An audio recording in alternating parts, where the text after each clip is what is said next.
하나님의 말씀 누가복음 24장 13절에서 35절 말씀입니다. 누가복음 24장 13절에서 35절 말씀입니다.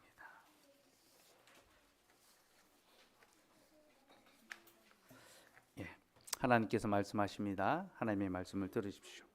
그날에 그들 중 둘이 예루살렘에서 25리 되는 엠마오로 하는 마을로 가면서 이 모든 된 일을 서로 이야기하더라. 그들이 서로 이야기하며 문의할 때에 예수께서 가까이 이르러 그들과 동행하시나 그들의 눈이 가리워져서 그인 줄 알아보지 못하거늘 예수께서 이르시되 너희가 길 가면서 서로 주고받고 하는 이야기가 무엇이냐 하시니 두 사람이 슬픈 빛을 띠고 머물러 서더라. 그 한 사람인 글로바라 하는 자가 대답하여 이르되 당신이 예루살렘에 체류하면서도 요즘 거기서 된 일을 혼자만 알지 못하느냐. 이르시되 무슨 일이냐. 이르되 나사렛 예수 이리니 그는 하나님과 모든 백성 앞에서 말과 일에 능하신 선지자이거늘 우리 대제사장들과 관리들이 사형 판결에 넘겨주어 십자가에 못 박았느니라. 우리는 이 사람이 이스라엘을 속량할 자라고 바랐노라. 이뿐 아니라 이 일이 일어난 지가 사흘째요. 또한 우리 중에 어떤 여자들이 우리로 놀라게 하였으니 이는 그들이 새벽에 무덤에 갔다가 그의 시체는 보지 못하고 와서 그가 살아나셨다는 천사들의 나타남을 보았다 함이라. 또 우리와 함께한 자 중에 두어 사람이 무덤에 가 과연 여자들이 말한 바와 같음을 보았으나 예수는 보지 못하였느니라 하거늘 이르시되 미련하고 선지자들이 말한 모든 것을 마음에 더디 믿는 자들이여 그리스도가 이런 고난을 받고 자기의 영광에 들어가야 할 것이 아니냐 하시고 이에 모세와 모든 선지자의 글로 시작하여 모든 성경에 쓴 바 자기에 관한 것을 자세히 설명하시니라. 그들이 가는 마을에 가까이 가매 예수는 더 가려 하는 것 같이 하시니 그들이 강권하여 이르되 우리와 함께 유하사이다. 때가 저물어 가고 날이 이미 기울었나이다 하니 이에 그들과 함께 유하로 들어가시니라. 그들과 함께 음식 잡수실 때에 떡을 가지사 축사하시고 떼어 그들에게 주시니 그들의 눈이 밝아져 그인 줄 알아보더니 예수는 그들에게 보이지 아니하시는지라. 그들이 서로 말하되 길에서 우리에게 말씀하시고 우리에게 성경을 풀어주실 때에 우리 속에서 마음이 뜨겁지 아니하더냐 하고 곧 그때로 일어나 예루살렘에 돌아가 보니 11 제자 및 그들과 함께한 자들이 모여 있어 말하기를 주께서 과연 살아나시고 시몬에게 보이셨다 하는지라. 두 사람도 길에서 된 일과 예수께서 떡을 떼심으로 자기들에게 알려지신 것을 말하더라. 아멘. 하나님 감사합니다. 오늘도 우리에게 하나님의 말씀을 들려주셨으니 이제 이 말씀으로 부활의 주님이 우리에게 찾아오신다는 것을 확실히 교훈하시고 또한 우리로 믿게 하여 주옵소서. 예수님 이름으로 기도드리옵나이다. 아멘. 우리가 지난 한 주 동안 집중 기도 주간을 보내며 새벽에 아가서 말씀으로 하나님의 은혜를 함께 누렸습니다. 말씀의 은혜가 참 풍성하고 좋았지요. 그래서 제가 주중에 이제 교회학교 교사 단톡방에 그 말씀의 은혜에 대해서 나누는데 우리 예지자매가 이런 카톡을 딱 올리더라고요. 목사님, 정말 놀라운 것은 새벽 기도 끝나고 다시 잠들었다가 출근하면 내용이 다 잊혀져요. 너무 비몽사몽간인가 봐요. 그러니까 말씀을 들을 때는 너무 은혜롭고 너무 좋은데 지나고 나니까 싹 잊혀져 버린다는 겁니다. 너무 신기할 정도로 잊혀진다는 거죠. 그러면서 또 이렇게 카톡을 보내더라고요. 근데 또 다시 보면 새록새록 기억나더라고요. 영상으로 꼭 다시 보겠습니다. 이렇게 이제 카톡을 보냈어요. 제가 이 카톡을 보고 확실히 깨달았습니다. 새로운 것을 많이 가르치는 것이 아니라 같은 것을 계속 반복해서 가르쳐야 하는구나. 그래야 하나라도 분명히 깨닫고 이해하고 또 자기의 것으로 삼을 수 있겠다. 그런 생각이 들었습니다.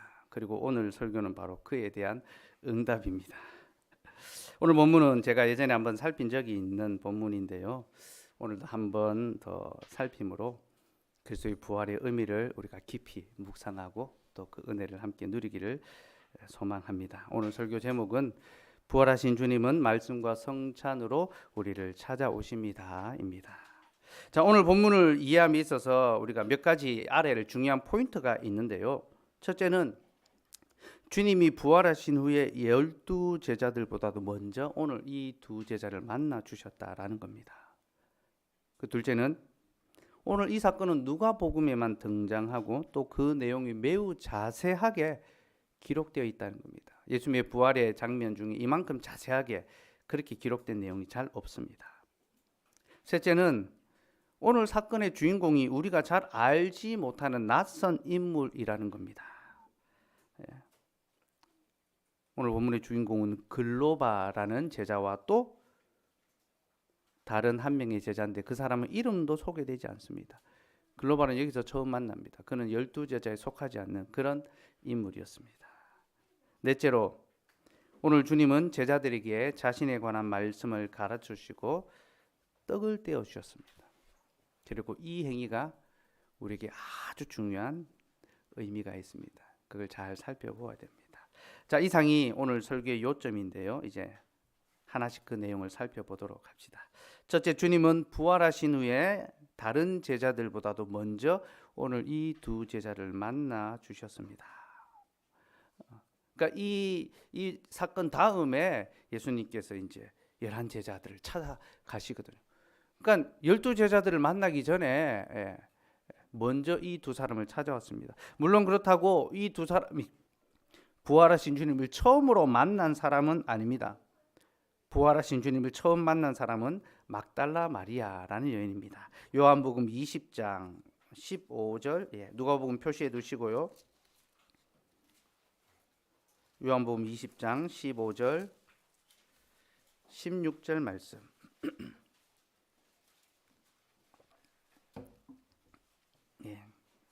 같이 읽읍시다. 15절 16절 시작.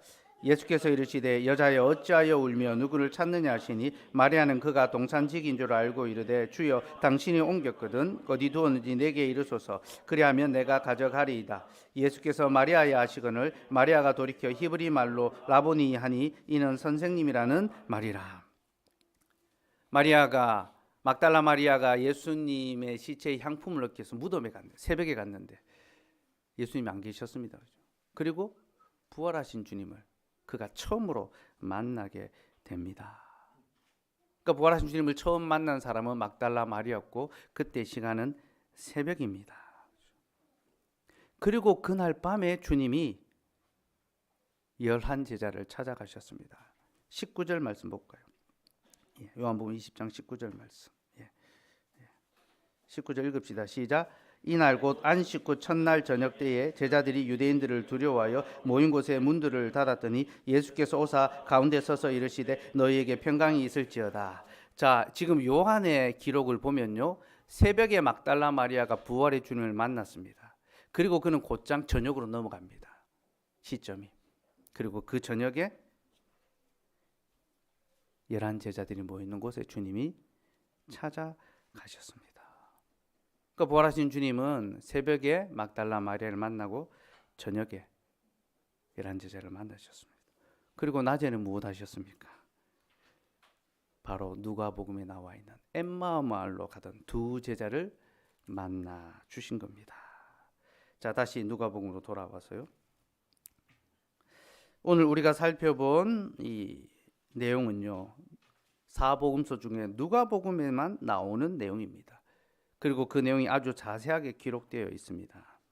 이런 복음서 기자들은요, 각각의 강조하는 포인트에 따라 복음서를 기록하고 있습니다. 그러니까 신학적으로 자신이 더 강조하는 내용이 그 안에 담겨 있습니다. 그래서 자신이 더 부각시키고 싶은 주제를 더 길게, 더 강하게 그렇게 기록하고 강조합니다. 누가는 지금 이 엠마오 마을로 가는 제자들을 통해서 지금 말하고 싶은 부활의 메시지가 있는 겁니다. 그걸 푸는 것이 오늘 설교의 핵심이니까 나중에 차차 또 뒤에서 설명하도록 하고요. 셋째로 오늘 사건의 주인공을 한번 봅시다. 오늘 사건의 주인공은 우리가 잘 모르는 인물이라고 했죠. 그렇죠? 글로바는 유명한 사람이 아닙니다. 그 이름이 별로 알려졌던 그런 사람이 아니죠. 근데 예수님께서는 제자들을 만나시는데 유명한 11제자를 만나기 전에 먼저 이 두 제자, 유명하지 않은 두 제자를 만나 주셨습니다. 여러분, 만약 주님이 두 명만 따로 만나려면요, 그 12제자 중에 유다는 빠졌으니까 11명 중에 그 중에 두 명을 만나야 되고, 그 두 명은 반드시 베드로와 요한이 차지해야 될 것입니다. 왜냐하면 베드로와 요한은 주님 가시는 곳에 항상 같이 있었고 주께서 특별히 더 사랑하셨던 제자들 아닙니까? 그죠? 그들은 제자로서의 대표성이 있습니다. 그러니 그들을 먼저 만나 주신 것이 당연한 이치입니다. 하지만 주님은 그렇게 하지 않으셨습니다. 글로바라는 낯선 이름의 제자를 만나셨고, 또 그와 함께한 또 다른 제자, 이름도 소개되지 않는 그 한 명의 제자를 만나 주셨습니다. 우리는 여기에 분명한 주님의 의도가 있다라는 것을 알아야 합니다. 그리고 우리가 한 가지 짚고 넘어갈 것은요, 글로바가 우리에게는 유명한 사람이 아니지만 예수님의 제자 공동체 안에서는 그가 잘 알려져 있는 인물이라는 것을 알아야 합니다. 그러니까 누가가 이 복음을 기록할 그 당시에 제자 공동체 안에서 글로바라 하면 그 사람이지 알 수 있는 그런 인물이 바로 글로바였습니다. 그리고 그와 함께한 또 다른 한 사람 이름을 기록하지 않아도 이 말씀을 읽는 사람은, 듣는 사람은 그 사람이 누구겠구나 짐작할 수 있는 인물. 그러니까 이름 중요하지 않아서 이름을 언급하지 않는 것이 아니라 글로바를 통해서 추정이 가능한 인물이기 때문에 그 이름을 밝히지 않고 있는 겁니다. 그럼 이 글로바가 도대체 누굴까요? 우리는 이 사람에 대한 중요한 힌트를 요한복음 19장 25절에서 발견할 수 있는데요. 제가 주보에 넣어 드렸죠. 그죠? 그래서 복음서를 서로 비교해서 볼 때 그 본문의 의미가 더 명료해지고 이제 분명하게 이제 드러나는 거죠. 요한복음 19장 25절 같이 읽읍시다. 시작. 예수의 십자가 곁에는 그 어머니와 이모와 글로바의 아내 마리아와 막달라 마리아가 섰는지라. 자, 요한이 예수님의 십자가 아래에 있는 예수님의 죽으심의 목격자들, 증인들을 소개하는데 4명의 여인을 소개합니다. 그런데 그 중에 한 사람이 누굽니까? 글로바의 아내 마리아. 글로바의 아내가 소개되고 있습니다. 글로바의 아내가 바로 그 자리에 있었던, 그 현장에 있었던 것입니다. 그럼 여러분, 상식적으로 한번 생각해 봅시다. 예수님께서 십자가에 달려 돌아가시는데 글로바는 예수님의 제자였습니다. 그리고 그는 그때 예루살렘에 있었습니다. 예수님의 죽으심에 대해서 그는 생생하게 잘 알고 있습니다. 그런데 그의 아내가 바로 그 십자가 아래 있었습니다. 그러면 글로바도 그 자리에 있었을까요? 없었을까요? 너무나 자명하게 그도 그 현장에 예수님의 십자가 아래 있었다라는 것을 우리는 알 수 있습니다. 자, 그렇게 요한복음은 글로바의 아내를 소개하고요. 다시 누가복음으로 돌아가면 이제 글로바 한 사람만을 소개합니다. 모든 사건이 끝나고 난 다음에 글로바와 그와 함께한 한 사람이 자기의 집으로 엠마오 마을로 내려가고 있습니다. 그러니 여러분, 지금 누가가 소개하고 있는 이 글로바와 또 다른 한 사람이 누구겠습니까? 그의 아내라는 사실을 우리는 충분히 합리적으로 추론할 수 있습니다. 확정할 수는 없습니다. 그러나 얼마든지 추론할 수 있습니다. 우리는 성경을 볼 때 하나님 주신 이성을 가지고 합리적으로 추론해 갈 수 있어야 됩니다. 성경의 여러 가지 증거를 통해서 그것을 찾아가야 되는 거죠. 하나님께서 우리에게 찾도록 지혜를 주셨습니다. 다 가르쳐 주지 않고 하나하나 찾아갈 수 있도록 힌트를 남겨주신 거죠. 누가복음 24장 13절도 한번 봅시다. 13절 같이 읽읍시다. 시작. 그날에 그들 중 둘이 예루살렘에서 25里되는 엠마오라는 마을로 가면서, 그날에라고 합니다. 그날이 언제입니까? 그리스도께서 십자가에 죽으시고 부활하신 그날, 안식 후 첫날입니다. 그들 중 둘이 그 현장에 있었던 제자들 중에 두 사람이 엠마오 마을로 내려가고 있는 겁니다. 그러니 우리는 이 두 사람을 부부로 짐작할 수 있고, 이 둘을 부부로 볼 때에 우리는 비로소 오늘 본문이 우리에게 주는 복음의 교훈을 제대로 이해할 수 있게 됩니다. 그럼 그 교훈이 무엇일까요? 자, 본문 22절, 24절 말씀 한번 봅시다. 자, 22절에서 24절 말씀 같이 읽읍시다. 시작. 또한 우리 중에 어떤 여자들이 우리로 놀라게 하였으니 이는 그들이 새벽에 무덤에 갔다가 그의 시체는 보지 못하고 와서 그가 살아나셨다는 천사들의 나타남을 보았다 함이라. 또 우리와 함께한 자 중에 두어 사람이 무덤에 가 과연 여자들이 말한 바와 같음을 보았으나 예수는 보지 못하였느니라 하거늘. 자, 이 제자들이 예루살렘에서 일어난 일을 설명하고 있는데, 예수님께서 십자가에 달려 죽으시고 무덤에 장사되셨는데 여인들이 무덤에 예수님의 몸에 향품을 넣기 위해서 갔는데 예수님이 살아나시고 천사들을 보았다, 그렇게 이야기합니다. 그래서 제자들이 그 사실을 확인하려고 달려갔는데 무덤에 예수님을 만나지 못하고 그런 장면만 이제 보게 된 것입니다. 그러니까 예수님이 부활했다는 소식을 이 제자들이 이야기하고 있는데 그 부활을 온전히 믿지 않고 있습니다. 긴가민가 믿을 수 없는 일이 일어났기 때문에 믿지 못하고 있는 거죠. 그래서 복잡한 마음으로 또 자신들이 사랑하며 또 따랐던 예수님이 돌아가심으로 슬픈 기색을 띠고 고향으로 돌아가고 있었던 거죠. 근데 여기서 그들이 부활을 믿지 못하는 중요한 근거가 있습니다. 단서가 있습니다. 예수를 보지 못했기 때문이죠. 23절에서 그의 시체는 보지 못하고, 시체 죽으심의 확정인데 시체를 보지 못한 겁니다. 또 24절에 예수는 보지 못하였느니라. 주님이 부활하셨다는데 그 부활하신 주님을 눈으로 보지 못한 거죠. 그 눈으로 보지 못하니까 그들이 믿지 못하고 의심했던 겁니다. 그렇게 부활에 대하여 의심하고 있는 그들에게 주께서 직접 찾아오셨죠. 그죠? 그리고 자신의 부활을 증명해 주십니다. 근데 여러분, 주님이 그들에게 자신의 부활을 증명해 주는 방식이 좀 독특합니다. 주님은 그들에게 부활의 몸을 보여주지 않으셨습니다. 그 대신 자신에 관한 말씀을 풀어 주셨습니다. 25절에서 27절까지 같이 읽읍시다. 25절 27절 시작. 이르시되 미련하고 선지자들이 말한 모든 것을 마음에 더디 믿는 자들이여, 그리스도가 이런 고난을 받고 자기의 영광에 들어가야 할 것이 아니냐 하시고, 이에 모세와 모든 선지자의 글로 시작하여 모든 성경에 쓴 바 자기에 관한 것을 자세히 설명하시니라. 여러분, 예수님께서 자신의 부활을 설명해 주는 방식이 뭡니까? 자신의 몸을 보여주는 것이 아닙니다. 자신에 관한 말씀을 가르쳐 주셨습니다. 여러분, 부활을 가장 빨리 설명해 주는 것은 부활의 몸을 보여주는 것입니다. 예수님께 제자들에게 몸을 보여주셨지 않습니까? 도마에게는 만져보라, 그렇게 말씀하셨지 않습니까?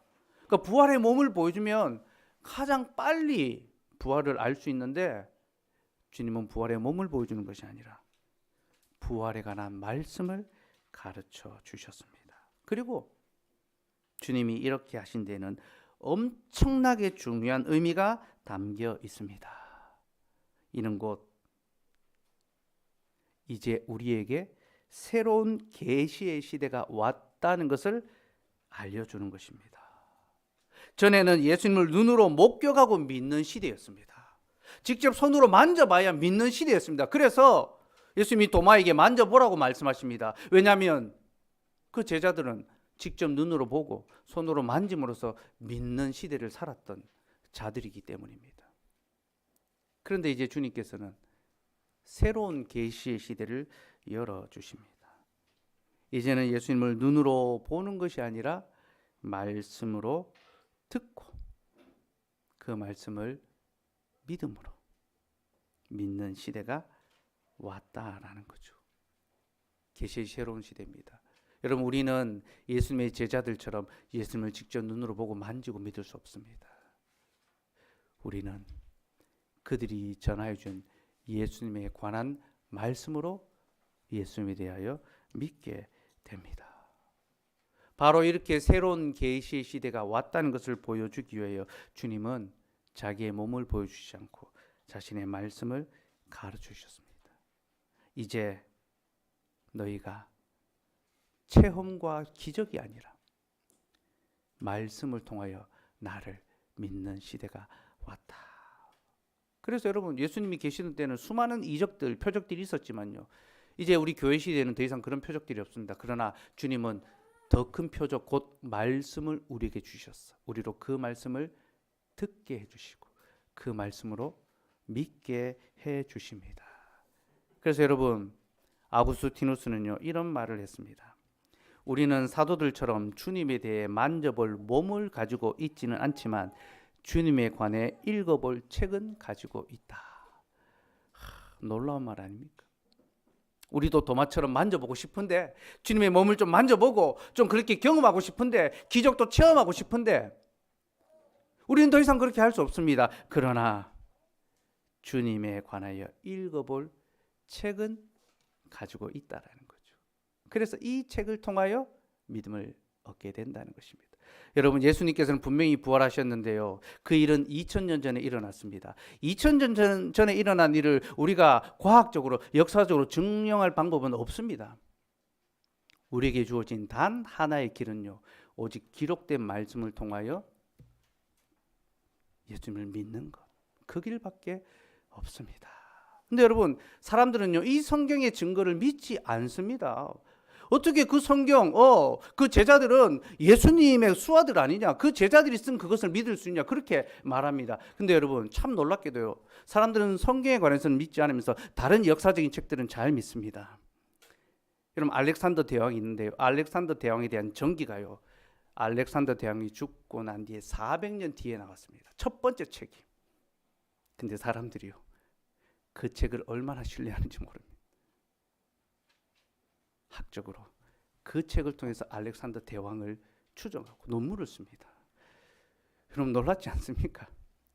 죽은 지 400년 뒤에 나온 그 책은 역사적으로 신뢰하면서 예수님이 죽으신 그 시대에 쓰여진, 예수님을 직접 눈으로 보고 손으로 만졌던 제자들이 쓴 그 성경은 믿지 못하겠다, 받아들이지 않습니다. 참으로 아이러니하고 이율배반적인 그런 모습이죠. 사랑하는 여러분, 우리는 체험함으로 믿는 것이 아니라 우리는 들음으로 믿습니다. 예수님의 제자들이 예수님의 부활의 몸을 손으로 만지고 경험하고 그것을 생명을 다하여 증거하고 증언하고 기록하여 남겨준 이 말씀을 통하여 우리는 부활의 주님을 확실히 믿고 고백하게 됩니다. 그리고 주님은 우리에게 이렇게 말씀하십니다. 너는 나를 본고로 믿느냐? 믿지 못하고 믿는 자들은 복되도다. 여러분, 만져봐야 믿을 수 있는 것이 아닙니다. 눈으로 목격해야 믿을 수 있는 것이 아닙니다. 내가 그 자리에 없었지만 그것을 목격한 자들이 증언하여 준 이 성경을 통하여 믿게 되는 것, 그것이 참으로 하나님의 은혜요, 우리에게 주신 복입니다. 오늘 두 제자들에게 말씀으로 자신의 부활을 가르쳐 주신 것이 바로 그런 뜻이 있습니다. 이제는 보는 것이 아니라 듣는 것의 시대가 열렸으며, 그래서 이 말씀을 들을 때 우리 속에 참된 믿음이 생겨난다는 것을 주께서는 가르쳐 주셨습니다. 그러므로 여러분, 우리가 다른 무엇보다도 주의 말씀을 듣고 또 듣기를 힘씁시다. 매주일 이 자리에서 선포되는 이 생명의 말씀, 구원의 말씀, 복음의 말씀을 듣고 그 말씀이 우리 속에 살아 역사하는 것. 여러분, 말씀이 살아 있습니다. 우리가 살아있는 것이 아니라 말씀이 살아있고, 그 말씀이 우리 안에 있을 때 우리가 말씀으로 인하여 살아나는 것입니다. 말씀이 우리에게 생명력을 더하여 주는 거죠. 그래서 우리 마음속에서 말씀이 역사할 때 우리의 마음이 뜨거워지고 하나님을 향하여 우리의 사랑이 불일 듯 일어나게 됩니다. 그게 말씀의 역사입니다. 32절 말씀 한번 볼까요? 32절 읽읍시다. 시작. 그들이 서로 말하되 길에서 우리에게 말씀하시고 우리에게 성경을 풀어주실 때에 우리 속에서 마음이 뜨겁지 아니하더냐 하고, 예수님의 말씀을 들을 때 그들의 마음속에 뜨거움이 생겼습니다. 그들의 식어진 믿음, 차갑게 냉랭하게 또 자포자기해버리고 모든 것이 끝난 것처럼 우리는 그가 우리를 속량해 줄 줄 알았는데 그가 십자가에 잡혀 힘없이 무력하게 죽었다. 얼마나 낙담입니까? 인생을 다 걸 것처럼 따랐는데 희망이 순식간에 사라져 버렸습니다. 그들의 마음이 깊은 절망과 침체와 낙담에 빠졌는데 주의 말씀을 들을 때 그들의 마음이 다시 뜨거워졌고 주님을 향한 믿음이 불일 듯 일어났습니다. 사랑하는 여러분, 우리의 마음이 냉랭하게 식어갈 때가 있습니다. 하나님의 그 은혜에 대해서 의심하게 되고 멀어지게 되고 하나님께 가까이 가는 것이 주저될 때가 있습니다. 그때 여러분 더욱 말씀의 자리로 오셔야 됩니다. 우리를 다시 하나님 앞에 살게 하는 것은 말씀밖에 없기 때문에 우리는 낙심될수록, 우리는 연약한 가운데 있을수록 더욱 은혜의 자리를 사모하며 담대하게 그 보좌 앞으로 나아갈 수 있어야 합니다. 그러면 주께서 우리에게 말씀으로 다시 회복시키시고 우리의 마음을 주님을 향하도록 살게 해주십니다. 엠마오 마을로 가던 두 제자에게 주시는 복음의 은혜가 바로 이것이었습니다. 그리고 여러분, 그 복음의 교훈은요 여기서 멈추지 않습니다. 제자들에게 말씀을 가르쳐 주신 주님은 이제 그들과 함께 식사를 하십니다. 29절 30절 말씀 한번 볼까요? 29절 30절 시작. 그들이 강건하여 이르되 우리와 함께 유하사이다. 때가 저물어가고 날이 이미 기울었나이다 하니 이에 그들과 함께 유하러 들어가시니라. 그들과 함께 음식 잡수실 때에 떡을 가지사 축사하시고 떼어 그들에게 주시니. 자, 이 두 제자들이 말씀을 들으니까 유익이 있었겠죠. 그래서 자신들의 집에 도달했을 때 예수님은 더 가려고 하시니까 당신 우리와 함께 집에 있읍시다. 날이 저물었지 않습니까? 우리와 같이 들어가서 유하고 같이 식사합시다. 초대했습니다. 자신의 집으로. 그럼 이 두 사람이 한 집에 사는 것만 해도 이 두 사람의 관계를 우리가 알 수 있겠죠. 그렇죠?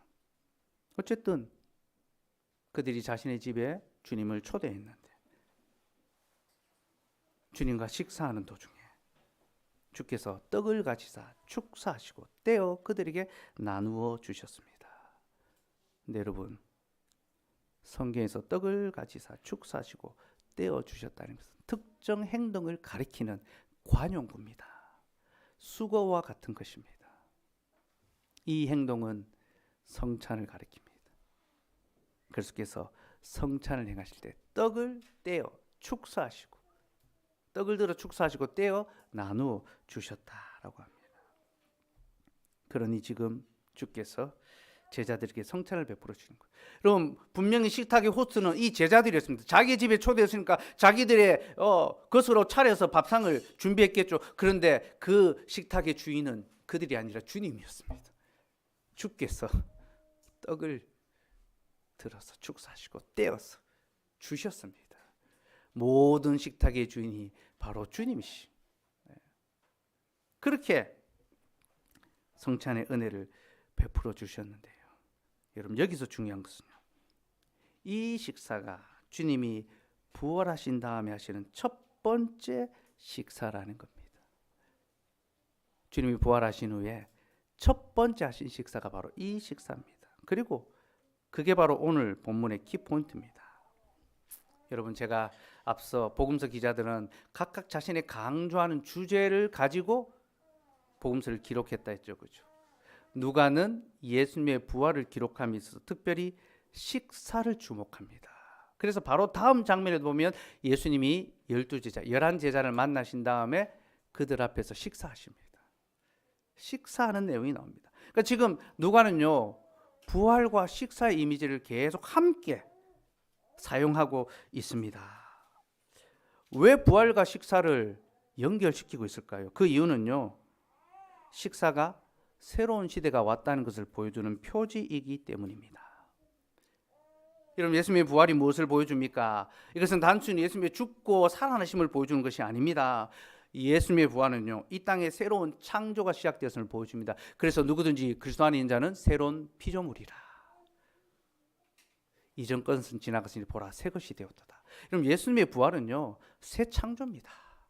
예수님이 이 땅에 새로운 하나님의 나라를 시작하십니다. 새로운 창조를 행하시는 것이 예수님의 부활입니다.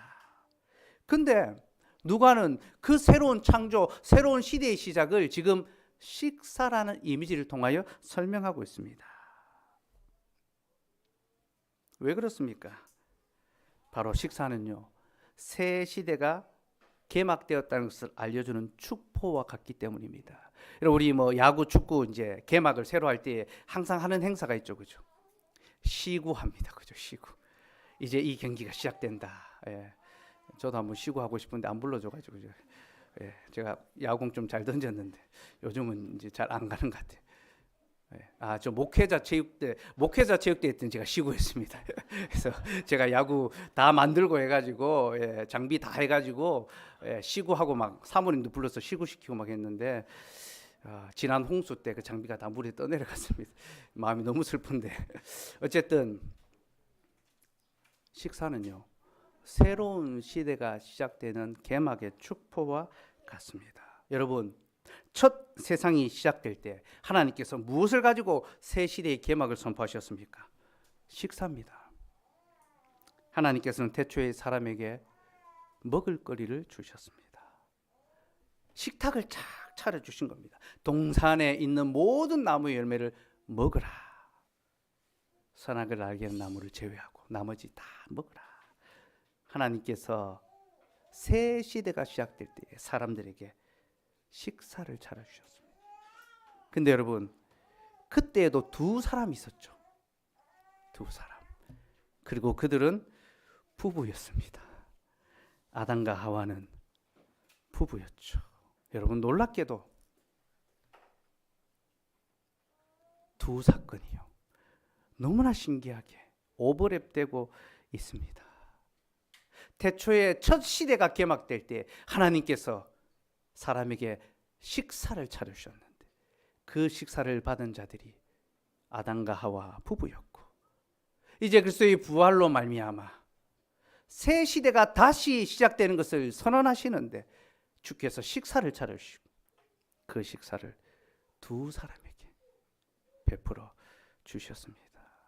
그러니 엠마오마을로 가는 제자의 사건은요, 태초에 실패했던 아담과 하와의 그 사역을 회복하는 역사적인 구속사의 놀라운 신비의 사건이라는 것을 우리는 알 수 있습니다. 사랑하는 여러분, 하나님께서는 사람에게 먹을거리를 주심으로 새로운 시대, 생명과 기쁨과 안식과 영생의 삶을 살게 해 주셨습니다. 그렇죠. 그런데 사람이 그 식탁을 어떻게 합니까? 망쳐버리고 말죠. 아담과 하와는 하나님이 주신 밥상을 받는 것이 아니라 사단이 주는 밥상을 받아 먹었습니다. 그리고 그 결과 그들은 생명이 아니라 죽음을 맞이하고 말았습니다. 하나님께서는 먹는 것을 통하여 사람에게 생명 주기를 원하셨지만 사람은 그 먹는 것을 통하여 죽음을 택하고 말았습니다. 그래서 여러분, 사람이 살려고 먹습니다. 그렇죠? 한 목숨 살아보려고 먹는데 그렇게 먹어도 어떻게 됩니까? 결국은 죽습니다. 그렇죠? 우리의 먹는 것으로 우리가 생명을 얻지 못합니다. 그래서 성경은 그런 우리를 가르쳐 이렇게 말합니다. 양식 아닌 것을 위하여 은을 달아주고 배부르지 못할 것을 위하여 수고한다. 그것이 범죄한 인생의 비참한 현실입니다. 그래서 인간은 살기 위하여 먹지만 그것을 아무리 먹어도 죽음에 이를 수밖에 없습니다. 그래서 여러분, 우리가 매일 받는 식탁은 사실은 죽음의 식탁입니다. 죽음을 막지 못하는 초라한 식탁이죠. 그런데 주께서 어떻게 하십니까? 사망을 이기심으로, 죽음에서 부활하심으로 새로운 생명을 얻으셨고, 그리고 우리에게 새로운 식탁을 차려 주십니다. 그 식탁은 우리를 위하여 죽으신 자신의 살과 피로 차리셨습니다. 그래서 그 식탁을 받아 먹는 자는 이제 죽는 것이 아니라 영원한 생명을 얻게 되는 것입니다. 여러분, 이것이 주께서 주시는 우리에게 새로운 식탁, 곧 성찬의 은혜입니다. 하나님께서는 성찬을 통하여 우리에게 그런 은혜를 베풀어 주시고 또 실패한 우리를 다시 식탁의 자리로 초청해 주셨습니다. 아담과 하와가 범죄한 후에 에덴의 동산에서 쫓겨나잖아요. 그죠? 성소에서 쫓겨났습니다. 그들이 쫓겨날 때 슬픔과 근심 가운데 쫓겨났을 것입니다. 엠마 마을로 가던 이 두 제자도 예루살렘 성소에서 떠났습니다. 그들의 마음이 슬픔과 낙담이었습니다. 똑같은 마음의 상태였습니다. 근데 주께서 그들을 다시 동산으로 초대해 주십니다.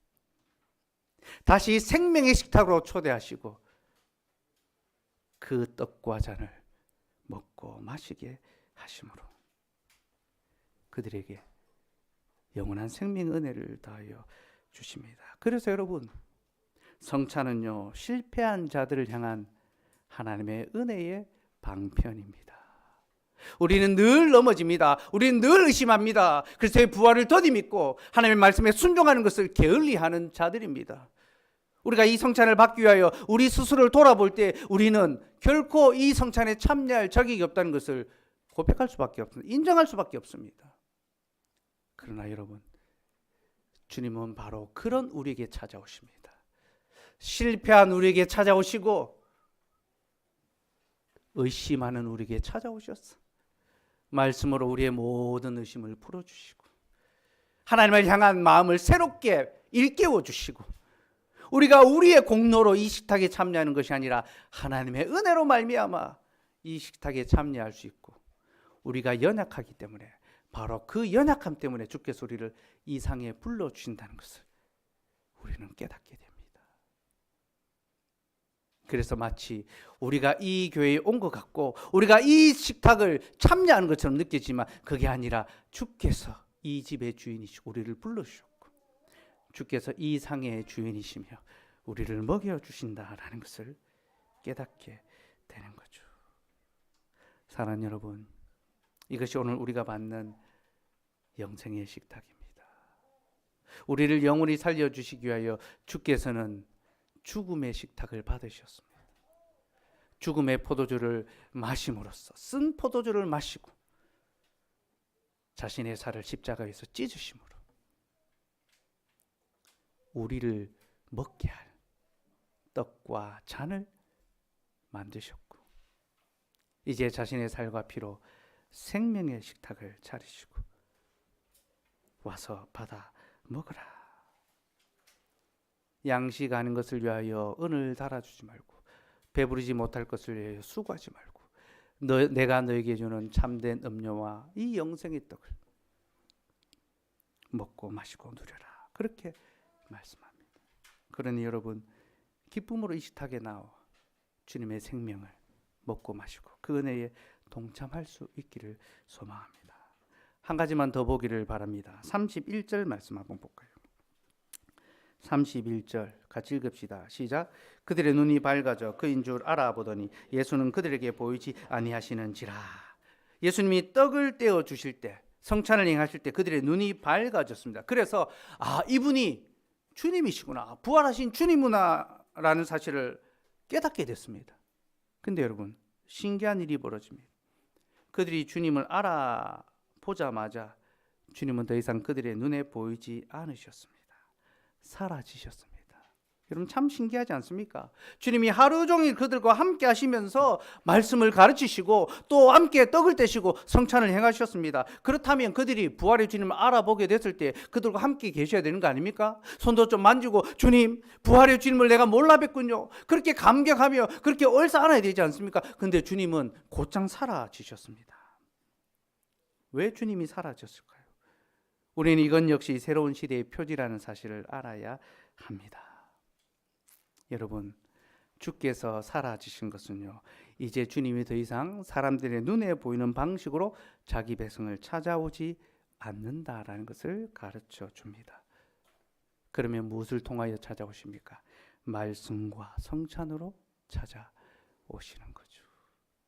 이제 우리는 주님을 보는 방법이요, 눈이 아니라 귀로 주의 말씀을 들음으로 주님을 만나고요, 또 우리는 입으로 주님을 만납니다.